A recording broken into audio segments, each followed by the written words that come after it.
Hello बच्चों, second law of rotational motion से related कुछ इंपॉर्टेंट प्रॉब्लम डिस्कस करने जा रहे हैं।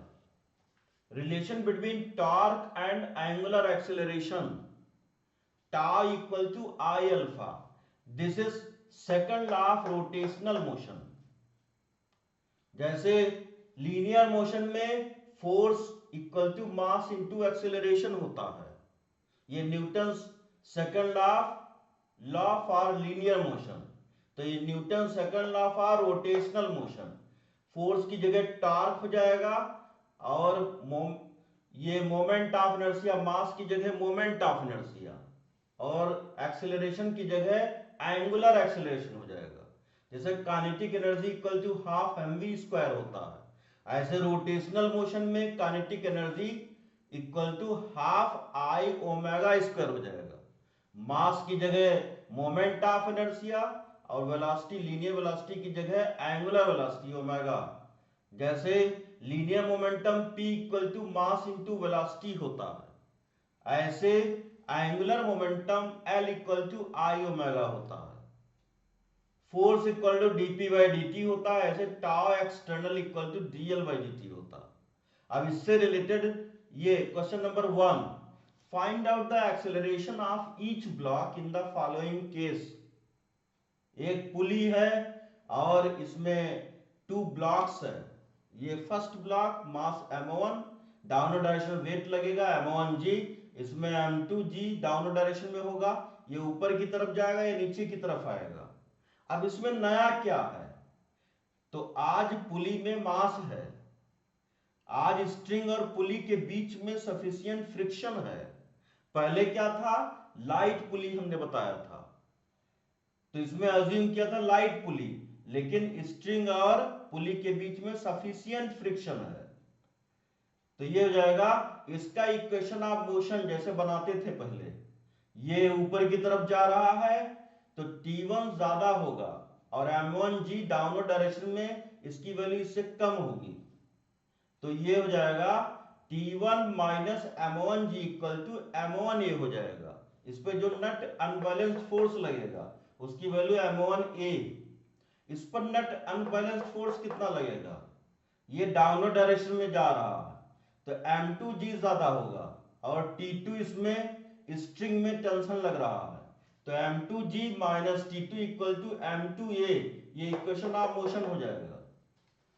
अब इसमें ये सपोज पुली का सेंटर ऑफ मास है, इसके अबाउट हमें टॉर्क फाइंड करना है। तो T1 इस डायरेक्शन में, T2 इस डायरेक्शन में, पुली का जो वेट होगा डाउनवर्ड डायरेक्शन में, इसको बैलेंस करने के लिए इसमें टेंशन लगेगा F डैश, सपोज फोर्स जो होगा। तो T2 का टॉर्क, इसका टॉर्क क्या हो जाएगा?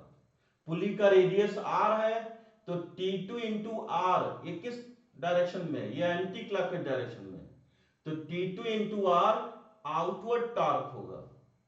ऐसे T1 का टॉर्क क्या होगा? ये T1 का टॉर्क T1R हो जाएगा और ये इनवर्ड हो जाएगा।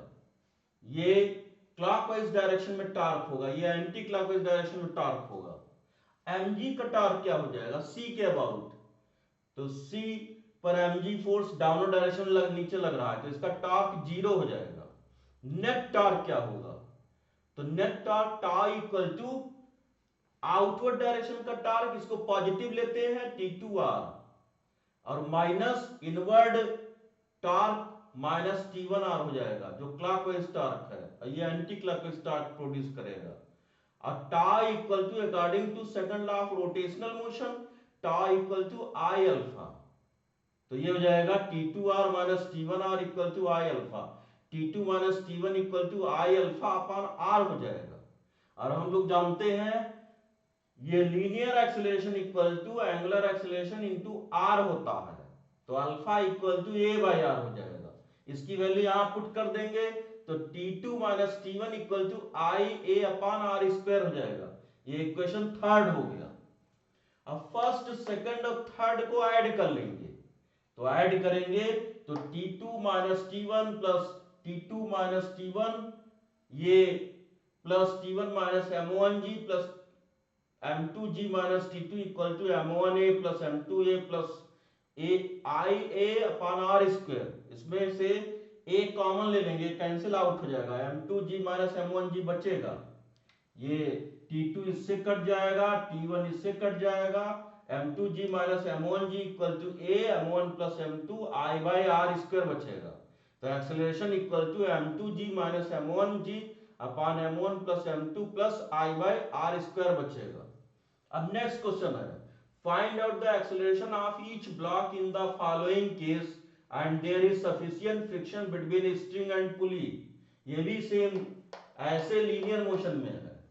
तो एक ये ब्लॉक है, इसका मास m1 है, तो अपवर्ड डायरेक्शन में normal force, normal contact force floor लगाएगा जो सरफेस होगा, और डाउनवर्ड डायरेक्शन में इसका वेट होगा। ये स्मूथ सरफेस है और इसमें स्ट्रिंग में टेंशन इस डायरेक्शन में होगा और ये एक्सेलरेट इसी डायरेक्शन में कर रहा है। m2g की वैल्यू ज्यादा है, इसमें एक ब्लॉक है, इसका मास m2 है और टेंशन T2 लगेगा, ये डाउनवर्ड डायरेक्शन में आ रहा है।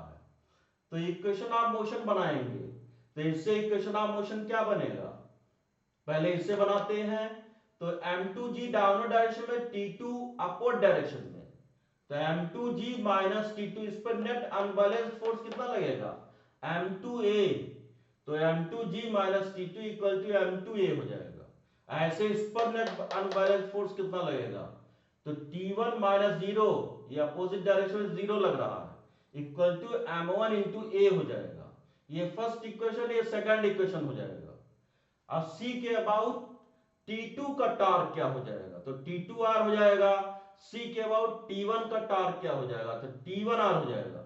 T2r ये एंटी क्लॉकवाइज डायरेक्शन इसको रोटेट कराएगा, तो एंटी क्लॉकवाइज डायरेक्शन ये आउटवर्ड टॉर्क होगा, तो आउटवर्ड टॉर्क इसको पॉजिटिव लेते हैं और T1 इसको क्लॉकवाइज डायरेक्शन में रोटेट कराएगा पुली को, तो ये इसका टॉर्क T1r होता है, ये क्लॉकवाइज टॉर्क होता है, इनवर्ड ये नेगेटिव लेते हैं, तो tau equal to I alpha होता है according to second law of rotational motion.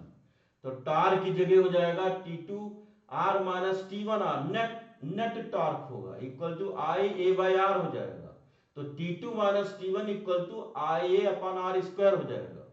A equal to a linear acceleration होता है, a equal to alpha r, तो alpha equal to a by are, ये वैल्यू पुट कर देंगे तो आई a by R square हो जाएगा। Thank you.